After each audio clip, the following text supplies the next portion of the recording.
بسم اللہ الرحمن الرحیم۔ ناظرین گرامی، ملک الموت اور شداد کا واقعہ۔ کہتے ہیں کہ ملک الموت نے بارگاہ رب العزت میں عرض کی، اے مولائے کریم، میں نے کروڑوں لوگوں کی جانیں قبض کی ہے، مگر دو جانیں ایسی ہیں جنہیں قبض کرتے وقت مجھے بڑا ہی صدمہ اور افسوس ہوا ہے۔ میں نے تیرے حکم کی تکمیل ضرور کی، مگر نہایت ہی دکھ کے ساتھ، اور وہ دو، ایک ماں اور ایک بیٹا تھا۔ واقعہ کچھ اس طرح ہے کہ ایک جہاز غرق ہو گیا تھا اور ایک عورت اپنے شیرخوار بچے کے ساتھ ایک تختی کا سہارا لینے میں کامیاب ہو گئی۔ تختہ دریا میں بہہ رہا تھا اور ماں اور بیٹا اس پر سوار تھے۔ اے مولا کریم، اچانک تیرا حکم ہوا اور میں نے ماں کی جان اس تختہ پر نکال لی۔ میرے لیے پریشان کن بات یہ تھی کہ ماں مر چکی ہے، اب بچے کا کیا حشر ہوگا؟ بچہ ایک ٹوٹی ہوئی تختی پر سوار ہے اور تختہ ہر آن پانی کے لہروں کے تفیڑے کا رہا ہے، جو کسی وقت بھی کسی تیز لہر کی زد میں آ کر الٹ سکتا ہے۔ بچے کے لیے نہ خوراک کا انتظام ہے، نہ کسی نگران کا بندوبست ہے۔ دریا کے کنارے دھوبی کپڑے دھو رہے تھے۔ اچانک کسی کی اس بچے پر نظر پڑی تو تختے کو کھینچ کر لائی۔ بڑے حیران ہوئی کہ ماں مر چکی ہے، بچہ بے یار و مددگار تختہ پر زندہ سلامت موجود ہے۔ وہ لوگ اس بچے کو اپنے سردار کے پاس لے گئے۔ سردار بیچارہ بے اولاد تھا۔ سردار خوبصورت بچہ دیکھ کر اس پر اس کا دل آ گیا اور سردار نے بچی کو اپنی نگرانی میں لے کر اسے اپنا بیٹا بنا لیا۔ یہ بچہ 8-9 سال کی عمر کا تھا کہ اپنے ساتھی بچوں کے ساتھ کھیل رہا تھا۔ اتنے میں بادشاہی وقت کی سواری کی آمد کا شور اٹھا۔ سب لوگ ادھر ادھر بھاگ گئے، مگر یہ بچہ سڑک پر اکیلا کھڑا رہا۔ بادشاہ کی سواری گزر گئی، اس کے پیچھے اس کا عملہ پیدل آ رہا تھا۔ ان میں سے ایک سپاہی کو راستے میں سے سرما کی ایک پڑیا مل گئی۔ اتفاق سے اس بچے کی نظر بہت کمزور تھی اور سرما کی اسے بہت ضرور بھی تھی، یعنی اس کی انتہائی ضرورت تھی، لہٰذا اس نے وہ سرما بحفاظت اپنے پاس رکھ لیا۔ آنکھوں میں لگانے سے پہلے اسے خیال آیا کہ یہ سرما کوئی تکلیف نہ پہنچائے، لگانے سے پہلے کسی دوسرے شخص پر آزما لینا چاہیے۔ قریب ہی وہ بچہ کھڑا تھا، اس نے اس بچے پر آزمانا چاہا۔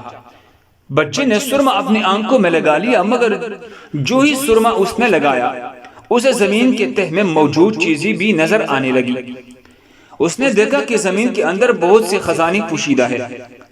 بچہ ہوشیار تھا، اس نے چیخنا چلانا شروع کر دیا کہ سرما لگانے کی وجہ سے میرے آنکھوں میں سخت تکلیف پیدا ہوگی۔ وہ سرمے کی پھڑیا گرا کر چلی گئی۔ بچہ سرما کی پھڑیا اٹھا کر گھر پہنچا اور خوشی خوشی باپ کو سارا واقعہ سنایا۔ سردار بڑا خوش ہوا۔ باپ نے کہا، ہمارے پاس آدمی بھی ہے اور گدی بھی ہے، تم سرما لگاؤ، ہم تمہارے ساتھ چلتے ہیں، جہاں کئی خزانے پاؤ ہمیں بتاؤ، ہم نکال لیں گے۔ چنانچہ ایسا ہی ہوا۔ بچے کے بتانے پر وہ لوگ خزانے نکالنے لگے۔ تھوڑے ہی عرصے میں امیر بن گئے۔ بچہ جوان ہوا تو اس نے فرضیں نکالنی شروع کی۔ اس کے پاس دولت کی فراوانی ہو گئی، زمین کے تمام خزانے اس کی نظروں میں تھے۔ اس نے آہستہ آہستہ بہت سے آدمی اپنے ساتھ ملا لی۔ اس کے بعد تمام سرداروں کی ادھر ادھر کر دیا اور خود سردار بن گیا۔ آخر نوبت یہاں تک پہنچی کہ اس نے بادشاہ کے ساتھ بھی ٹکر لے لی اور اسے مغلوب کر کے خود بادشاہ بن گیا۔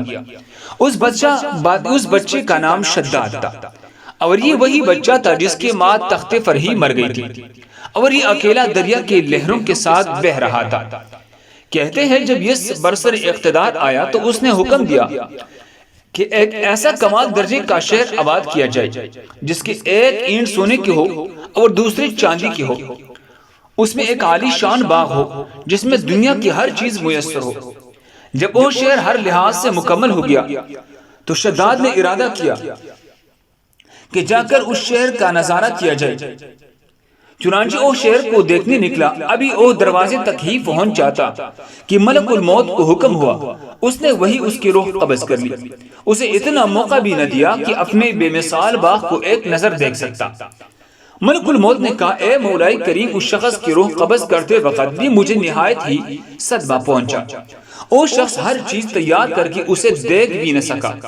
اللہ تعالیٰ نے فرمایا، یہ وہی بچہ ہے جس کی ماں تختے پر مر گئی تھی، اس پر تجھے تنس آیا تھا، اس بچے نے بڑے ہو کر نافرمانی کی، خدا کی حکم سے بغاوت کی اور سرکشی اختیار کی، مگر ہم نے اسے خود ساختہ جنت میں قدم رکھنے کی مہلت بھی نہ دی اور اسے باہر ہی ہلاک کر دیا۔